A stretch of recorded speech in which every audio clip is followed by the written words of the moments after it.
Crotch Cat is watching you.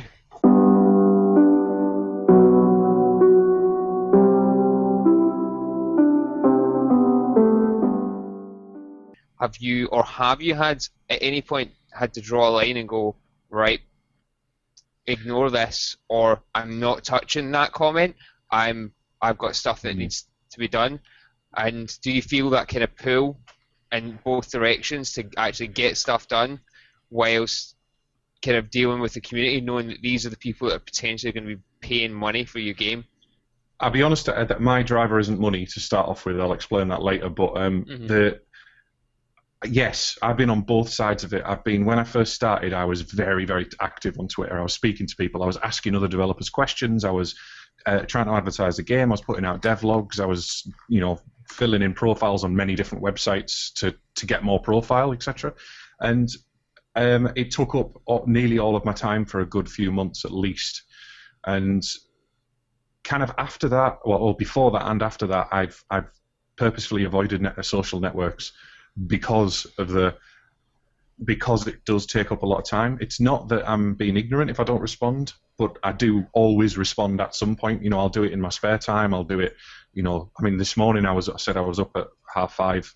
I was on responding to people on Twitter from last night because I knew today I had to go to work and do some things. So yeah, it's kind of, I've been on both sides. I was gonna say that you focused in that comment a lot on prior to launch, and about having people coming in to manage social media and Kickstarter campaigns. But from a developer's point of view, that's not necessarily going to end just at getting enough cash to get off the ground. That's going to continue on through the launch of the game and through the life of the game, isn't it? And it's still going to... It's probably worth someone more knowledgeable than myself speaking on this, but that pool's going to be there the whole way through the game, and to some extent, might it even be a case that a community is more of a, shall we say, burden on time to a developer if they are... You haven't even let me finish my comments, so feel free to jump in right now. Go on. I agree to a point, but we've played games for a while. Now I'm going to suggest this and see if you agree with me. Is it not true that the focus from developers, and your position may be different, Chris, that the focus is to an end game point? Where do you draw that line where there's everything from your safe space communities that, and I put them in quotations because I love where they're going, but I don't really agree with how they're going there, where they're creating places that are soft and gentle on the internet, which to me is kind of crazy. And then to the other opposite side, where somebody from down south who grew up in the KKK, I literally had an army buddy who was just like, this is the way we grew up, man. Like, I didn't know anything different until I got out there. Like, they have their spaces, and they would consider that a safe space for them.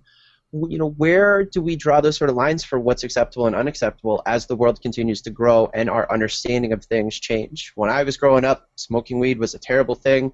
Nowadays, you live in Colorado, get down to the local haberdashery or whatever you want to call it, and get your deal. Haberdashery.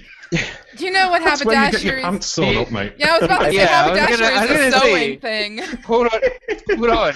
I'll just check for some weed in here. There might be some. There's some at least sparkly two down the road. I'm spandex. going right now. Yeah. Well, here's Bit velvet in here. Oh yes, there's the the thing. crack cocaine just in between. Everyone, thanks for watching the Quick Bite. If you like what you've seen, click like, share, subscribe, seek us out on social media, and of course, if you want to watch the full episode, click the bobbly heads you see at the very top there. Diddle pip.